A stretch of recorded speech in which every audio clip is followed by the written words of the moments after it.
ونستغفره ونعوذ بالله من شرور أنفسنا وسيئات أعمالنا من يهده الله فلا مضل له ومن يضلل فلا هادي له وأشهد أن لا إله إلا الله وحده لا شريك له وأشهد أن محمدا عبده ورسوله اللهم صل على محمد وعلى آله وأزواجه وذريته كما صليت على آل إبراهيم إنك حميد مجيد أما بعد. Hadirin bapak-bapak dan ikhwah dan anak sekalian wal akhwat hafizakumullah taala jami'an. Alhamdulillah kita banyak bersyukur kepada Allah Subhanahu wa taala atas berbagai nikmat yang terus tercurah pada kita sekalian.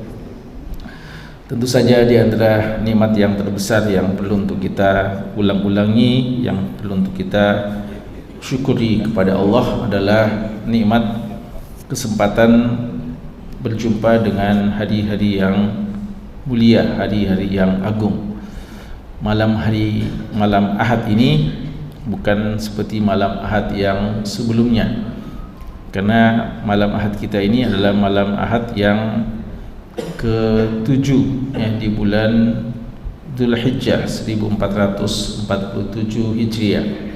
Artinya kita berada di malam yang mulia dalam satu tahun ya. Jadi dari taklim kita yang kita laksanakan di malam Ahad dalam satu tahun, maka ini adalah taklim yang paling mulia karena berada di 10 hari pertama bulan Dzulhijjah. Nabi kita sallallahu alaihi wasallam telah menegaskan hal itu. Ma min ayyam a'zamu 'indallah al-amalus shalih fiha. Ma min ayyam al-amalus shalih ahabbu ila Allah.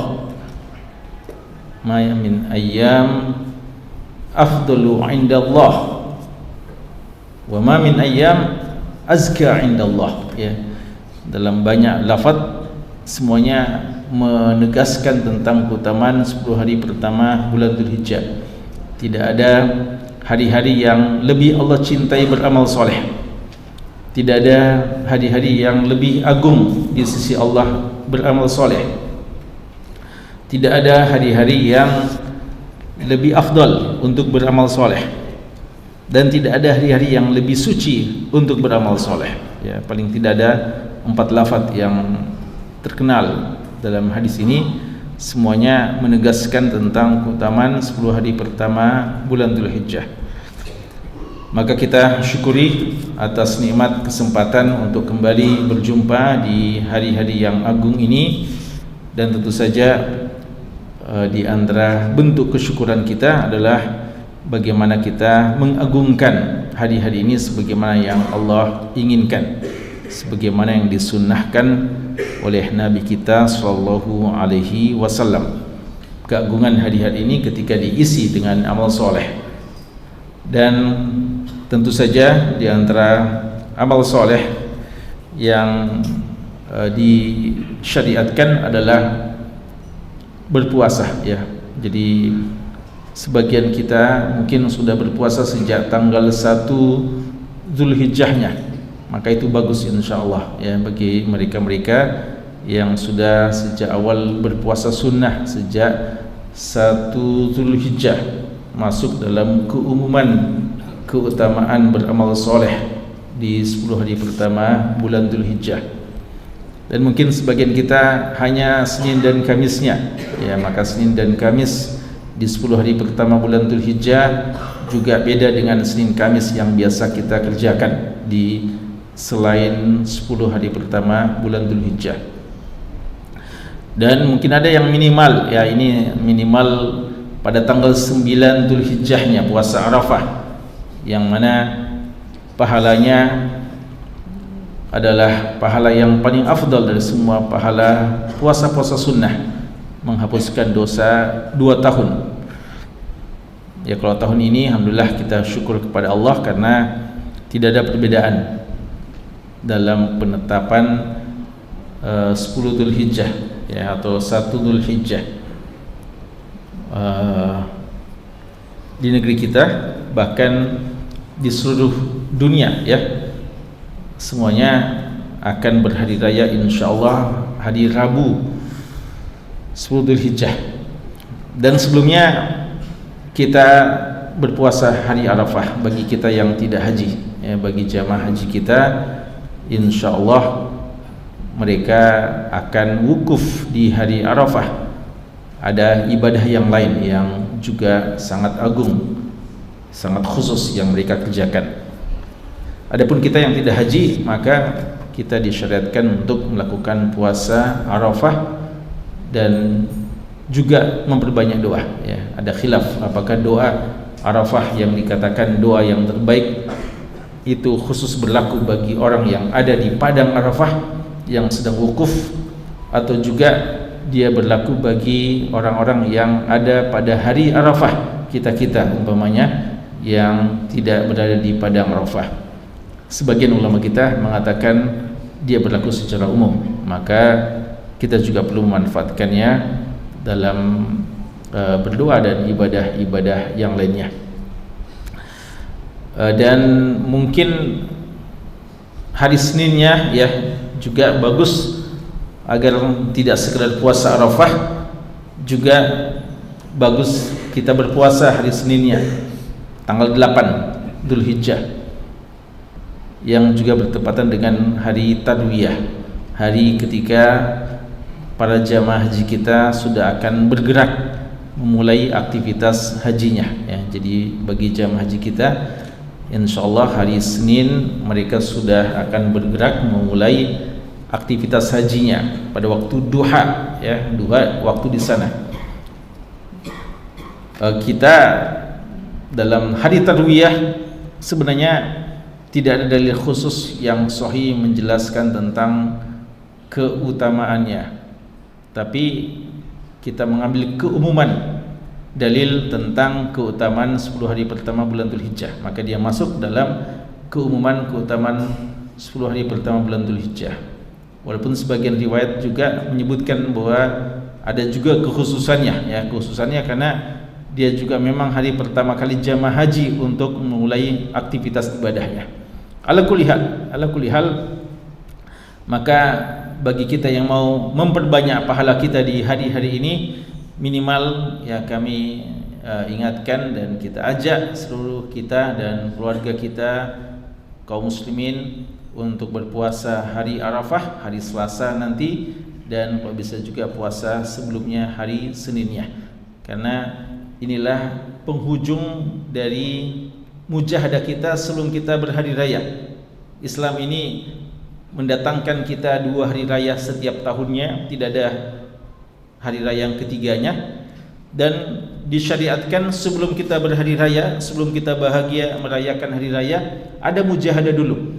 Tidak kurang seninya ya, tidak berseni seorang berhari raya tanpa ada mujahadah sebelumnya. Maka Idul Fitri tidak didatangkan kecuali kita berRamadan dulu, bahkan bersepuluh Ramadan terakhir sebagai puncak ibadah, lalu kita bersyukur, bersenang, berbahagia dengan Idul Fitri. Idul Adha juga gitu, tidak berseni kalau kita merayakan Idul Adha, senang-senang juga padahal kita tidak termasuk orang yang bersungguh-sungguh ibadah di 10 hari pertama bulan Dzulhijjah. Maka syariat ini mendatangkan hari-hari yang mulia itu untuk kita bersungguh-sungguh agar kita pantas ya berhari raya di Idul Adha nantinya. Ya, semoga Allah Subhanahu wa taala berikan kepada kita umur yang panjang, waktu yang berberkah, dan kekuatan hati dan kesehatan jiwa dan raga kita untuk melakukan amal-amal soleh tersebut. Jemaah sekalian, dalam 10 majlis kita sudah menyelesaikan pembahasan kitab tentang ilmu dalam buku Riyadhus Shalihin min kalami Sayyidil Mursalin. Ya, pembahasan kita malam Ahad seperti biasanya adalah pembahasan kitab Riyadhus Shalihin min kalami Sayyidil Mursalin, tamannya orang-orang soleh yang berisikan sabda penghulu pemimpin para rasul Nabi kita Muhammad sallallahu alaihi wasallam. Buku yang sangat berberkah ini adalah buah karya dari Syekh Al-Imam Abu Zakaria Yahya bin Sharaf An-Nawawi rahimahullahu taala, salah seorang ulama besar dari mazhab Syafi'iyah, ulama besar kalangan kaum muslimin yang wafat tahun 676 Hijriah. Kita sudah menyelesaikan satu pembahasan pada pertemuan kita yang paling terakhir, yaitu tentang keutamaan-keutamaan ilmu. Dalam 10 majlis kita sudah menyelesaikan hadis-hadis tentang keutamaan ilmu. Kitab yang selanjutnya atau pembahasan selanjutnya setelah pembahasan tentang ilmu adalah Kitabu Hamdillahi Ta'ala wa Syukrihi. Kitab yang selanjutnya yang beliau sebutkan, Imam Nawawi sebutkan setelah pembahasan tentang kitab ilmu adalah kitab tentang Hamdulillah, kitabun hamdulillahi ta'ala wa syukruhu, dan bersyukur kepadanya, atau Kitabu Hamdillahi Ta'ala wa Syukrihi, kitab tentang alhamdu, memuji Allah dan bersyukur kepadanya. Untuk kitab ini Imam Nawawi rahimahullahu taala tidak banyak menyebutkan hadis-hadisnya, ya. Jadi insyaallah kita tidak akan membutuhkan pertemuan banyak ya untuk menyelesaikan kitab ini. Beliau hanya menyebutkan sekitar 4 hadis saja ya dalam kitab ini. Namun sebagaimana biasanya beliau memulai dengan ayat-ayat Allah Subhanahu wa taala. Imam Nawawi seperti biasanya sebelum menyebutkan hadis-hadis yang merupakan topik utama dalam pembahasan kitab ini, beliau dahulukan menyebutkan ayat-ayat yang berkaitan dengan judul bab atau judul kitab, sekaligus menegaskan bahwa tidak ada pertentangan, bahkan senantiasa sejalan antara Quran dan sunnah Nabi kita sallallahu alaihi wasallam. Di sini ulama kita sedikit menjelaskan tentang korelasi antara alhamdu dan asyukru. Apa beda alhamdu dan asyukru? Alhamdu kan puji-pujian, dan syukur kesyukuran. Ulama menyebutkan beberapa penjelasan, namun kesimpulannya di antara yang terbaik dalam menyimpulkan masalah ini bahwa alhamdu adalah bagian dari kesyukuran. Alhamdu lebih khusus dan syukur lebih umum sifatnya. Karena alhamdu itu biasanya khusus dalam masalah pengucapan. Yang kita bilang alhamdulillah, segala puji bagi Allah, kita ungkapkan dengan lisan kita. Adapun syukur, manifestasi kesyukuran itu terwujud dengan beberapa hal. 3, dengan hati, dengan lisan, dan dengan jawarih, seluruh anggota tubuh kita. Kalau orang mau bersyukur kepada Allah dengan kesyukuran yang hakiki, yang sebenar-benarnya, maka dia bersyukur harus dengan menggunakan 3 instrumen yang dimilikinya. 3, pertama adalah hatinya. Kita bersyukur kepada Allah bahwa seluruh nikmat yang ada kita harus yakini dengan hati kita adalah pemberian dari Allah, dan Allah Subhanahu wa taala menyayangi kita, memberikan kepada kita nikmat tersebut, dan nikmat tersebut datang karena Allah Maha Penyayang, Maha Pemberi, Maha Pemilik segala sesuatu. Bukan karena apa-apa, bukan karena kehebatan kita, bukan karena kekayaan kita, bukan karena kejabatan kita, bukan karena kecerdasan kita, bukan karena apa-apa, tapi semata-mata datang dari Allah. Ini kesyukuran yang perlu untuk kita tanamkan pada hati kita. Jangan sampai seseorang ketika mendapatkan nikmat, dia merasa nikmat itu diberikan karena memang dia pantas untuk itu. Karena kalau soal kepantasan, kita kadang bertanya-tanya, kenapa kadang kita mendapatkan nikmat yang sebenarnya rasa-rasanya ada seorang yang lebih pantas daripada kita, ya. Kalau dari segi tentang kekayaan, ada yang lebih kaya. Dari segi tentang fisik, ada yang lebih baik penampilan fisiknya. Dari segi ilmu, ada yang lebih berilmu. Dari segi kedudukan dan jabatan dan nama baik, mungkin ada yang lebih. Tapi kadang kita mendapatkan nikmat yang Allah tidak berikan kepada yang lainnya. Semua itu karena memang Allah sayang dan ingin memuliakan kita. Maka siapapun kita, ketika mendapatkan nikmat, harus dia tanamkan bahwa nikmat ini datang dari Allah karena sayangnya Allah kepada kita. Jangan karena memang kita mengklaim memang kita pantas untuk itu. Karena kalau ada yang semacam itu, kadang subhanallah sebagian orang seakan-akan menagih kepada Allah. Ada sebagian orang ketika dia merasa paling pantas untuk mendapatkan nikmat, lalu dia tidak diberikan. Ya, ada orang kadang dengan kepintarannya dia merasa dia seharusnya menjadi orang yang paling pantas menduduki satu jabatan, atau dengan modal kemampuan apa saja yang dia miliki, ya, kemampuan untuk dia hubungan relasinya, tentang bagaimana kepercayaan publik kepadanya dan bagaimana kecerdasannya dan seterusnya, dia merasa dia paling pantas untuk mendapatkan satu nikmat. Lalu ternyata tidak, orang lain yang mendapatkan. Ya seakan-akan dia mau tagih Allah dan seakan-akan dia mau katakan Allah salah dalam memberikan nikmat kepada seseorang. Ini tidak faham bahwa sesungguhnya nikmat itu memang datang dari Allah karena Allah inginkan, dan bukan karena kita siapa-siapa, dan bukan karena kita apa-apa. Yang memang semata-mata dia adalah datang dari Allah. Jadi lahirkan itu, munculkan selalu pada diri kita bahwa nikmat itu datang dari Allah. Maka kita bersyukur kepada Allah atas nikmat dengan hati kita. Yang kedua adalah dengan ucapan lisan. Ucapan lisan, inilah yang kadang lebih khusus diucapkan dengan alhamdulillah, ya, alhamdulillah. Jadi bisa juga wasyukru, alhamdulillah wa syukrulillah, ya. Jadi itu juga, ya, kita ucapkan alhamdulillah. Sebagaimana kadang kita juga kalau terima kasih kepada orang, kita bilang apa? Syukran, ya, syukran. Walaupun Allahu alam, ya, setahu kami tidak ada dalil khusus yang marfu datang dari Nabi kita sallallahu alaihi wasallam ucapan syukran itu sebagai doa, ya. Jadi ya sama dengan bahasa Indonesia, kalau kita bilang syukran, ya, terima kasih. Terima kasih itu terima kasih. Syukran itu kan bahasa Arabnya terima kasih. Tapi kalau doa, kalau kita mau terima kasih kepada orang, apa?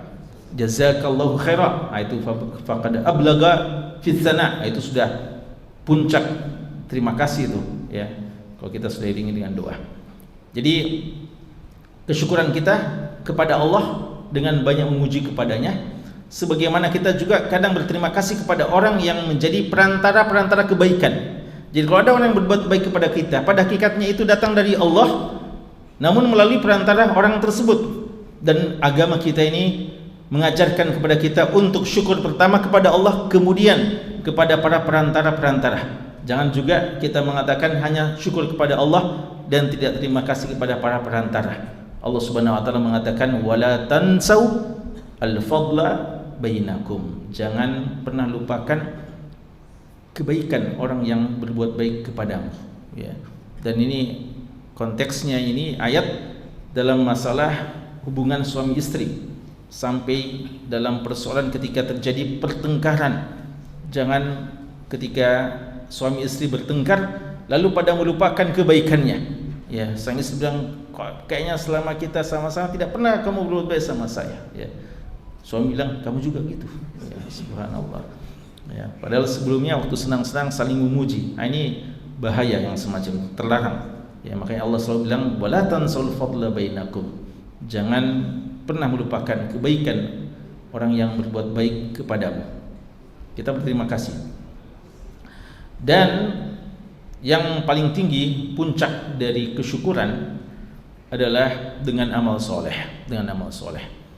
Karena ada juga orang yang selalu yakin ini nikmat dari Allah, dia syukur kepada Allah, tidak henti-henti mengucapkan alhamdulillah, tapi sangat disayangkan dia tidak beribadah, ya, tidak beribadah.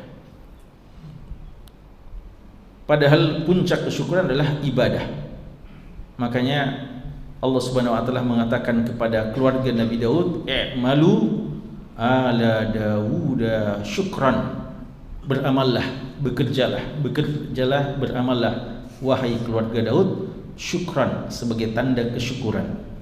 Dan Nabi kita sallallahu alaihi wasallam ketika begitu banyak ibadahnya, seakan-akan tanda kutip menyiksa dirinya dengan ibadah sampai bengkak-bengkak kakinya, kurang tidurnya dan kurang istirahatnya, banyak ibadahnya, sampai-sampai para istri-istri beliau prihatin dengan keadaannya, lalu bertanya, kenapa kamu melakukan itu padahal sudah ada jaminan diampuni dosa yang lampau dan akan datang? Beliau mengatakan, afala akunu abdan syakura, bukankah saya mau menjadi hamba yang bersyukur?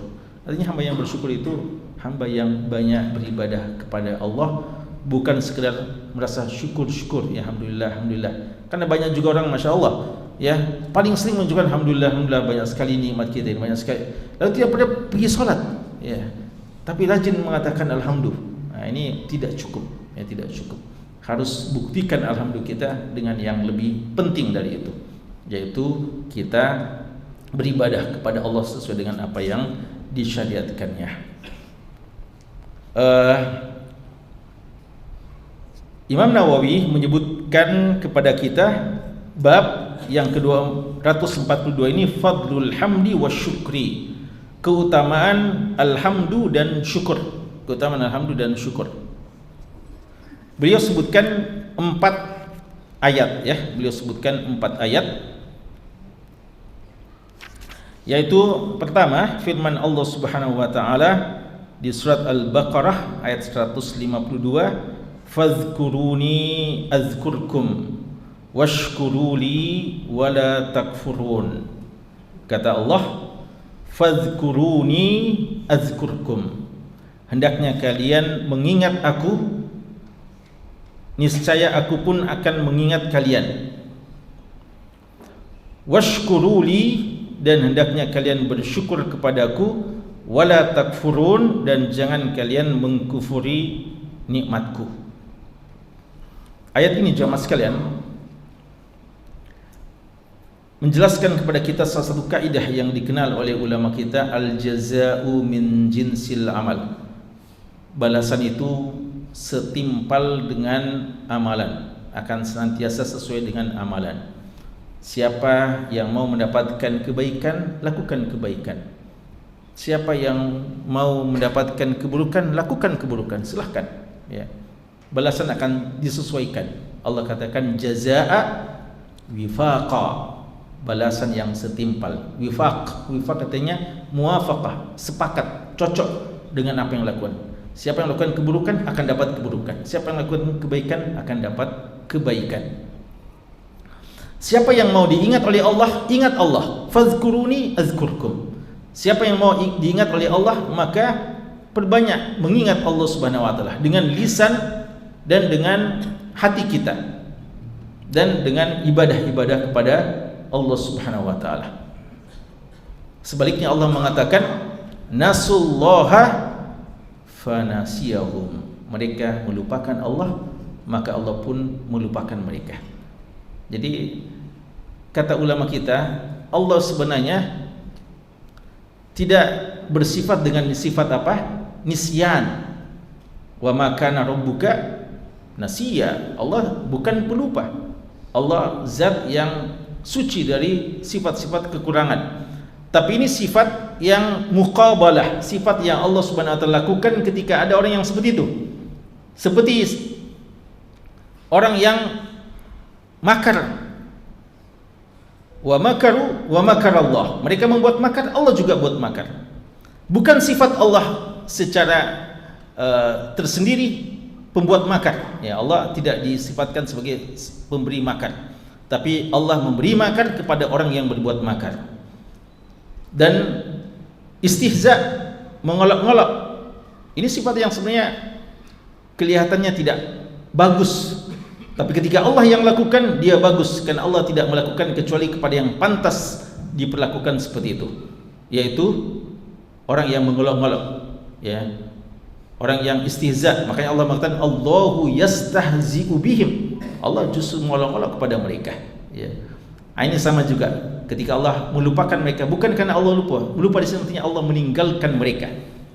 Ketika kita lupa kepada Allah, tidak pernah bersyukur, tidak pernah berzikir kepada Allah, dan tidak pernah bersyukur kepada Allah, maka Allah Subhanahu wa taala meninggalkan kita, tidak mengindahkan kita, tidak memperhatikan kita. Ya. Bisa dibayangkan ya, begitu sedihnya seorang hamba. Kadang ada anak ketika orang tuanya sudah tidak mau peduli sama dia, sedih luar biasa. Pemimpinnya, atasannya tidak mau peduli sama dia, sedih luar biasa. Orang yang dikaguminya tidak mempedulikan dia, sedih rasanya. Gimana lagi kalau Allah Subhanahu wa taala? Walillahil masalul a'la. Ya, di hari kiamat mungkin Allah tidak mengajak kita bicara. Allah lihat kita tapi tidak memandang kita dengan pandangan rahmat. Allah Subhanahu wa taala tidak mengajak kita untuk berbicara. Maka ini kerugian yang paling besar. Orang yang paling sering diingat oleh Allah adalah orang yang paling banyak mengingat Allah. Dalam hadis qudsi dikatakan bahwasanya ketika kita berzikir kepada Allah dalam kesendirian, Allah akan mengingat kita juga dalam kesendirian. Ketika kita mengingat Allah dalam jamaah, dalam keadaan banyak orang, ya seperti majlis seperti ini, maka Allah juga akan menyebut kita di jamaah yang lebih baik daripada jamaah kita, yaitu apa? Jamaah para malaikat. Ya, Allah akan sebut-sebut nama-nama kita juga di hadapan jamaah para malaikat Allah Subhanahu wa taala. Washkuruli wala takfurun, dan bersyukurlah kepada Allah, jangan kalian mengkufuri. Ya, ulama kita mengatakan korelasi antara syukur dan zikir. Syukur dan zikir, orang yang paling banyak syukurnya kepada Allah adalah orang yang paling banyak zikirnya kepada Allah. Ya, jadi orang yang paling banyak zikir kepada Allah, maka itu adalah orang yang paling banyak syukur kepada Allah Subhanahu wa taala. Makanya jangan pernah kita lupa untuk berzikir kepada Allah Subhanahu wa taala, utamanya zikir yang paling sesuai dengan syukur apa? Alhamdulillah. Dan alhamdulillah ini seharusnya kita baca kapan saja, ya, dan kita diajari ucapan apa? Alhamdulillahi ala kulli hal. Tidak ada alasan kita untuk tidak mengucapkan alhamdulillah. Ya, kita diajari untuk selalu memuji Allah dalam segala keadaan, karena pasti takdir Allah yang Allah tetapkan bagi kita baik bagi kita. Makanya kita tantang siapa yang mau mengatakan tidak pernah mendapatkan nikmat, kita akan bisa jelaskan bagaimana nikmatnya Allah yang sangat banyak kepada dirinya. Ya. Dan kita mau tantang siapa yang mengatakan bahwa nasib saya adalah nasib yang paling buruk, kita akan jelaskan. Kita akan bisa jelaskan kepada dia bahwa hal yang kadang Anda anggap buruk, tidak baik, sebenarnya baik bagi Anda. Cuma kadang kita tidak fahami, kita belum mengerti akan rahasia dari takdir Allah Subhanahu wa taala terhadap kita. Maka jangan ya sampai ada di antara kita yang pernah terlambat dan lupa untuk berzikir, mengucapkan alhamdulillah sebagai wujud kesyukuran kepada Allah Subhanahu wa taala. Kemudian Allah menyebutkan, Imam Nawawi mengutip firman Allah Subhanahu wa taala di ayat kedua yang beliau sebutkan, firman Allah di surat Ibrahim surat ke-14 di ayat ke-7. Allah Subhanahu wa taala berfirman, la in syakartum la azidannakum. Jika kalian bersyukur kepadaku, jika kalian bersyukur, niscaya aku akan menambahkannya. Lanjutannya apa? Wala in kafartum inna azabi lasyadid. Ya, kalau kita kufur maka siksa Allah sangat keras. Jamaah sekalian, ini diantara manfaat banyak bersyukur kepada Allah. Orang yang selalu bersyukur kepada Allah, maka dia mengundang nikmat-nikmat berikutnya. Ya, orang yang selalu bersyukur kepada Allah, pada hakikatnya dia mengundang nikmat-nikmat berikutnya. Makanya kenapa kita lihat biasa, bahkan sering orang yang paling rajin berinfak, orang yang paling rajin berinfak itu diantara orang yang paling syukur terhadap nikmat harta. Kenapa? Makin banyak dia berinfak, makin juga berkah hartanya. Karena itu diantara bukti pembenaran firman Allah, la in syakartum la azidannakum. Kapan kita syukuri nikmat tersebut, maka Allah akan tambahkan. Ya. Kemudian firman Allah yang ketiga yang disebutkan adalah perintah. Ya, di ayat-ayat di akhir-akhir ayat di surat Al-Isra surat ke-17 Allah mengatakan wa qulil hamdulillah, dan katakanlah segala puji bagi Allah. Ini perintah, ya, perintah untuk kita mengatakan alhamdulillah. Dan ini adalah ayat yang pertama juga, atau lafaz yang pertama kita baca dalam Al-Quran, alhamdulillahi rabbil alamin. Yang terakhir yang beliau sebutkan adalah firman Allah Subhanahu wa taala di surat Yunus ayat ke-10, wa akhiru da'wahum anilhamdulillahi rabbil alamin. Ya. Jadi doanya orang-orang ahli surga itu adalah subhanallah, ya. Dan akhir dari doanya adalah wa akhiru da'wahum, dan akhir dari doa mereka ini maksudnya doa para penduduk surga. Akhir dari doa mereka adalah anilhamdulillahi rabbil alamin. Segala puji bagi Allah, pemilik sekalian alam. Ini ucapannya para penduduk surga. Makanya kalau saya tanya, ya, apakah di surga nanti kita masih beribadah? Masih ada sholat? Apakah di surga nanti masih ada majelis ilmu seperti ini? Ya. Apakah di surga nanti kita masih puasa? Kita masih haji? Jihad? Tidak ada lagi. Apa ibadah yang masih kita kerjakan di surga kelak? Apa? Jawabannya ada yang bilang nikah, ya. Nikah itu ya memang ibadah, ya, tapi kadang dia adalah kebutuhan biologis sebagaimana makan dan minum, ya. Tapi yang memang ibadah, maksud saya ibadah, jawabannya adalah zikir kepada Allah, ya, zikir. Jadi zikir ini sampai di surga kita berzikir. Tapi zikir kita di surga nanti zikir yang memang terilhami seperti itu, tilqaiyan, otomatis, ya. Tidak perlu lagi akhi, banyak zikir. Ini kita ini 10 hari pertama bulan Dzulhijjah ini. Banyak istighfar. Jangan sembarang kita bilang, ya. Kan biasa kalau di dunia kita selalu ingatkan sesama kita, ada yang terlalu banyak bicara-bicara yang tidak karuan, ya, benar-benar kita ingatkan banyak zikir, ya. Lisannya basahi dengan zikir kepada Allah. Di hari kiamat di surga, ya, di surga memang sudah terilhami seperti itu. Tidak ada lagi laguan, wala kidzaba, wala ta'sima. Tidak ada lagi kata-kata yang sia-sia, tidak ada yang dosa, tidak ada yang dosa, taksim, tidak ada yang dusta, tidak ada lagi. Semuanya terilhami untuk mengucapkan alhamdulillah, subhanallah, walhamdulillah, ya. Dan kata-kata akhir dari doa mereka adalah ucapan alhamdulillahirabbil alamin. Nah, inilah biasa kita dari sini ulama kita mengambil istinbat, kita selalu kalau tutup doa kita apa? Wa akhiru da'wana anilhamdulillahirabbil alamin. Iqtidaan, kita mengikuti penduduk surga, ya, yang Allah Subhanahu wa taala kabari kepada kita bahwasanya mereka juga mengucapkan seperti itu. Dan penduduk surga di antara yang paling mereka syukuri pertama kali adalah apanya?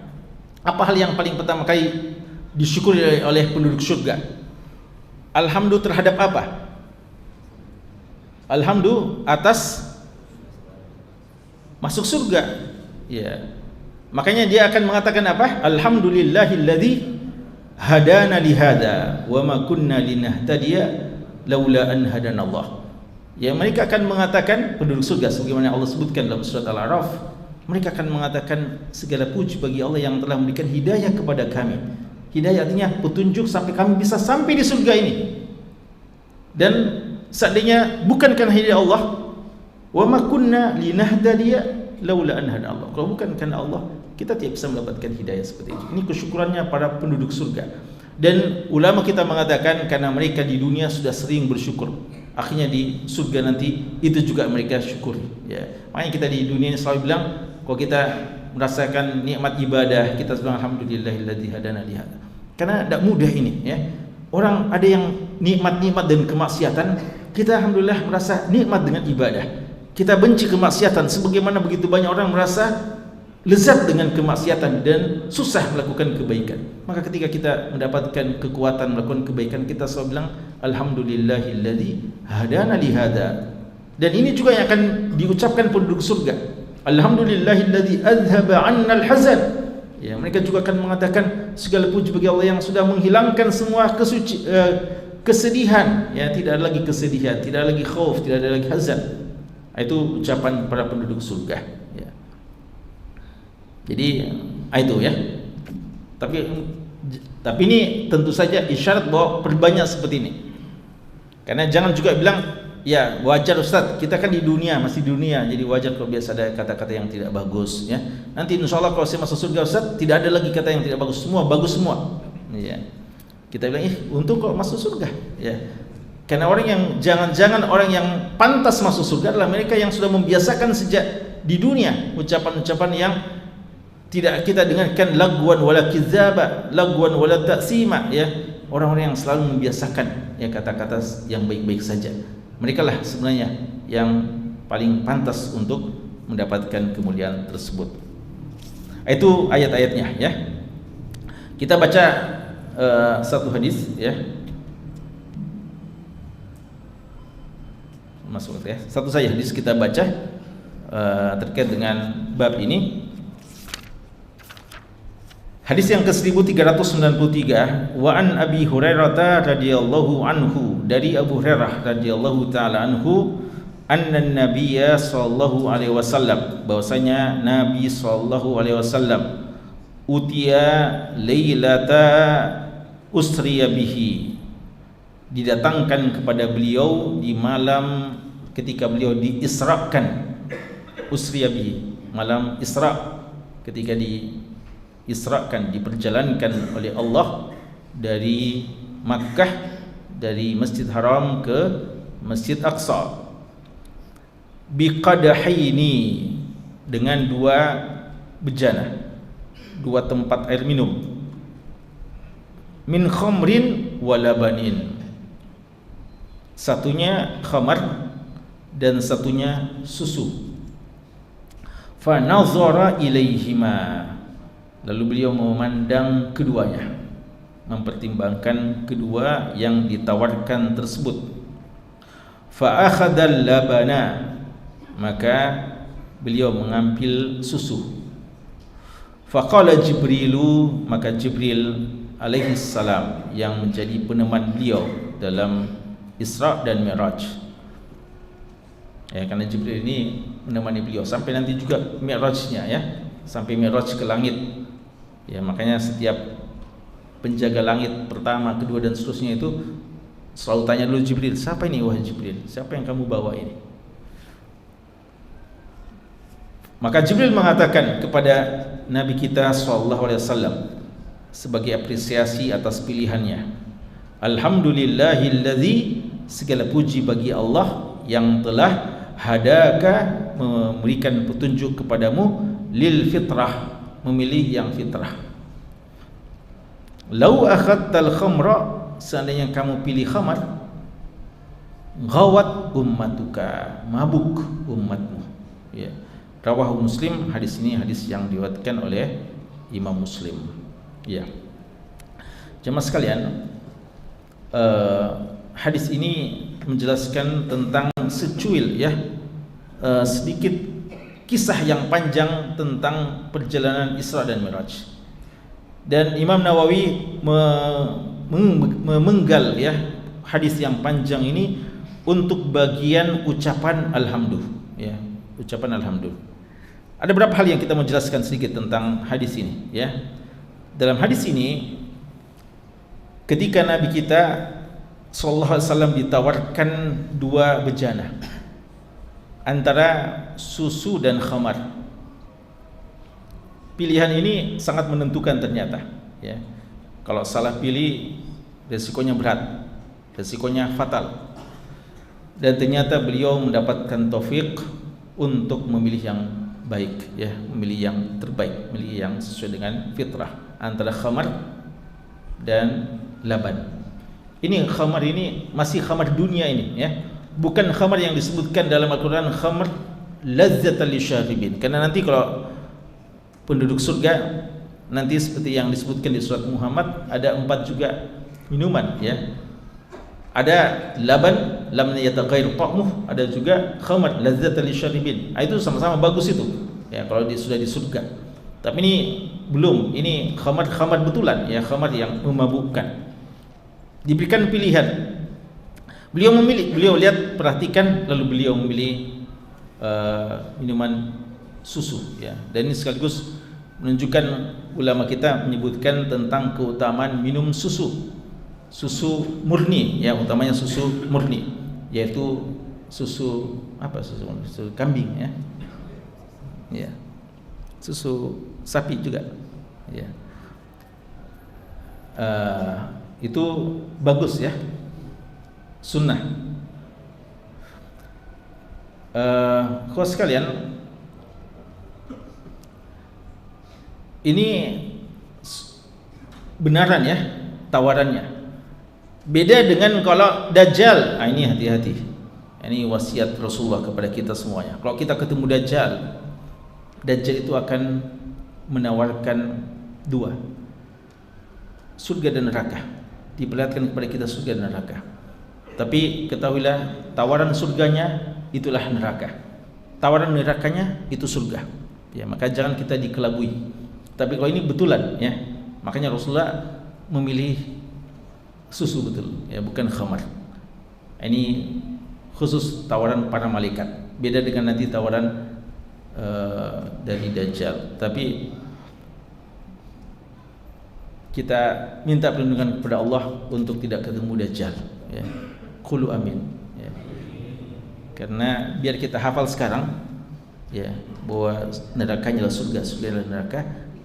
Kebanyakan orang akan tertipu dengan si Dajjal, ya, pendusta besar itu yang mampu mengelabui sekian banyak orang, ya, kecuali hamba-hamba yang mendapatkan taufik. Makanya sejak Nabi yang paling pertama, padahal masih jauh itu, ya, masih jauh sekali Dajjal, sedangkan kita saja insya Allah tidak ketemu, ya. Kita di akhir zaman ini insya Allah tidak ketemu, masih mungkin, ya, Allah alam, masih lama itu Dajjal. Tapi sejak Nabi pertama itu sudah mengingatkan kepada kaumnya akan bahaya Dajjal, ya, akan bahaya Dajjal. Karena bahayanya, ya, sampai diingatkan, karena dialah pendusta yang besar. Maka di sini Rasulullah sallallahu alaihi wasallam memilih susu. Dan kata Jibril, kalau kamu memilih khamar maka akan mabuk umatmu, ya. Jadi kalau Rasulullah memilih khamar, maka umat kita, umat Islam mungkin akan mabuk, ya. Tapi ini tentu saja tidak mungkin, ya, tidak mungkin, karena beliau mendapatkan taufik dari Allah untuk selalu berada di atas agama yang sejalan dengan fitrah. Apa syahid di sini adalah ucapan alhamdulillah, ya, ketika kita mendapatkan nikmat utamanya, ya. Ini terutama juga utamanya ketika kita mendapatkan nikmat untuk berada di jalan kebenaran, kita ucapkan alhamdulillah, ya. Di sini ucapan alhamdulillahnya kenapa? Karena memilih kebenaran, bukan kebatilan. Jadi di antara nikmat yang paling besar yang patut kita syukuri adalah ketika kita mendapatkan kebenaran, berada di jalan yang hak, maka kita perlu banyak bersyukur kepada Allah Subhanahu wa taala. Sekian ini dulu, ya, pembahasan kita. Insyaallah nanti kita akan, mungkin tinggal satu majelis saja, ya, untuk pembahasan tentang syukur dan alhamdulillah ini, sebelum pembahasan tentang masalah salawat. Insyaallah pekan depan, ya. Gimana pekan depan? Ada taklim atau tidak? Selesai ni hari tasyrik ni? Atau masih hari tasyrik? Sudah selesai, ya? Sudah selesai. Sudah selesai, ya. Karena kalau hari tasyrik jangan-jangan di sini makan-makan, ya. Tapi berarti sudah tidak, ya, sudah tidak ada. Baik, nanti kita lihat, ya. Tunggu saya pengumuman untuk pekan depan. Ya, yang paling intinya sebelum pekan depan, mari kita berusaha untuk menjadi yang terbaik, ya, sebelum hari Idul Adha. Taqabbalallahu minna wa minkum sholihal amal. Sallallahu ala nabiyina Muhammad wa ala alihi wasallam. Walhamdulillahi rabbil alamin.